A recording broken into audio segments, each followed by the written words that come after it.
Time for another spoken video. This time the subject is the interactive fiction game Ecdysis by Peter Nepstad. Ecdysis is a short and very linear Lovecraftian horror story without all that much interactivity, but that doesn't stop it from having a few surreal glitches, so let's get to it.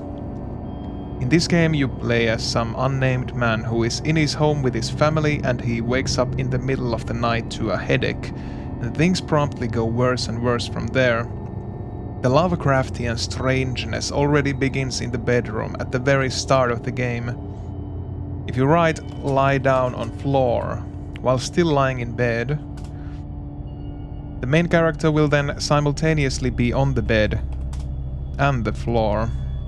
This isn't helpful at all, since you can't reach anything while on the ground, even the bed itself. The bedroom door is also rather glitchy. After you've opened it once, it's almost impossible to close again. Closing the door gives you the usual message, but the door will always remain open.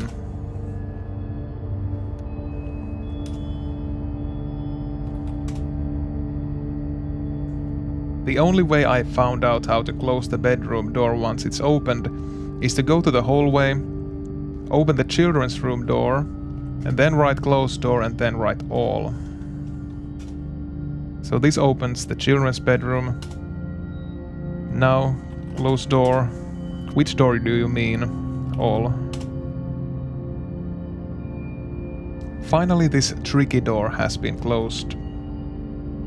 Most interactive fiction games don't usually implement body parts for the player, but Ecdysis is an exception. Your main character has hands, feet, eyes, head, even sweat that you can examine wherever you go. The verb cover gives a particularly funny default response if you try to cover something with your body parts. You get a completely reasonable response if you try to say "cover mirror" with blanket. The blanket slides off and falls to the ground. But with body parts, your hands falls off. Your feet falls off.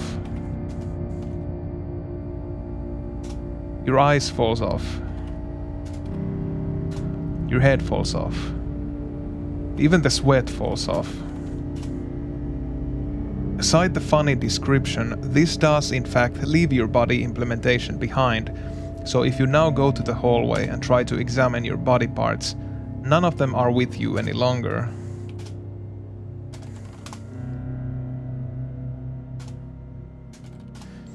Pretty spooky. Speaking of spooky, the aspirin bottle in the bathroom is a truly strange item. There are some pills inside the bottle, eating which will cause the bottle itself to disappear. There's seemingly no way to prevent this. The bottle will always vanish, even if you leave it behind in a different room in a closed container before eating the pills. It gets even stranger because the bottle is a container that you can use to hold any other items in the game. You can put the shard in there. And you can also go to the children's room and smuggle Michael's blanket out of there by using the aspirin bottle. Normally you can't take this blanket out of the room without this comment appearing and the blanket leaving your inventory. But the game forgets to place the blanket on Michael if you have hidden the blanket inside the aspirin bottle. And so, now you have an aspirin bottle that contains pills, a broken shell and Michael's blanket. Eating the pills now will once again cause the bottle to vanish. Oops, eat bottle, eat pills. And this time it takes all the items contained inside the bottle with it. You're empty-handed. Where did the items vanish?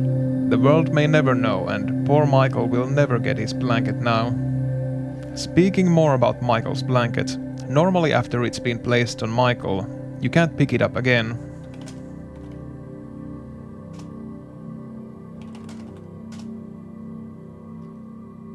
But once again there is an exception to the rule, and it is put blanket in bottle.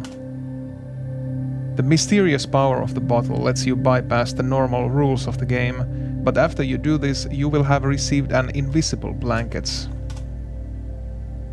The blanket doesn't show up at all if you look into the bottle, but you can still interact with the blanket, proving that it is indeed somewhere inside the player's scope.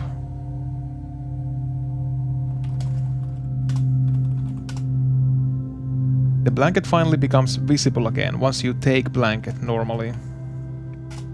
You also get a short text about Michael trashing in bed, even if you're nowhere close to the children's room at the time. One more thing before we leave the upstairs behind. There is a light switch in both the bathroom and the children's room, but it doesn't have a printed name.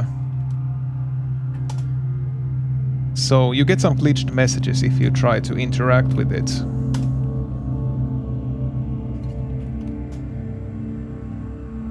When the player starts moving downstairs, they suddenly start complaining about being restricted by their pajamas. The pajamas is now a new clothing item which mysteriously appears on the main character as they enter the landing, and their only purpose is to be ripped off immediately so that he can continue his journey downstairs. Normally it's impossible to remove the pajamas in any way without the main character just straight up ripping them into pieces. However, if you cover something with pajamas or throw pajamas, you are able to remove them without destroying them. But this still isn't enough to make the game satisfied, as the main character will still complain about the pajamas. The main character simply refuses to coexist with the pajamas, and the game can't progress until you put on the pajamas again and take them off normally, ripping them apart in the process. Finally, near the end of the game, the main character sees himself in an alien form. You have to lie down on floor to enter a cramped tunnel.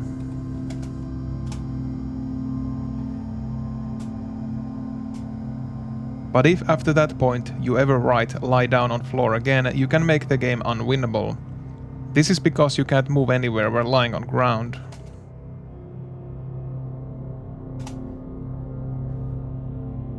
So I can't continue my journey down, but I also can't get up, because the alien form is far too snobby to even consider moving like humans, hence you're stuck in place forever. Alright, that's it for the glitches and bugs. Hopefully you enjoyed them. No offense meant to the game or the author. And I'll see you next time.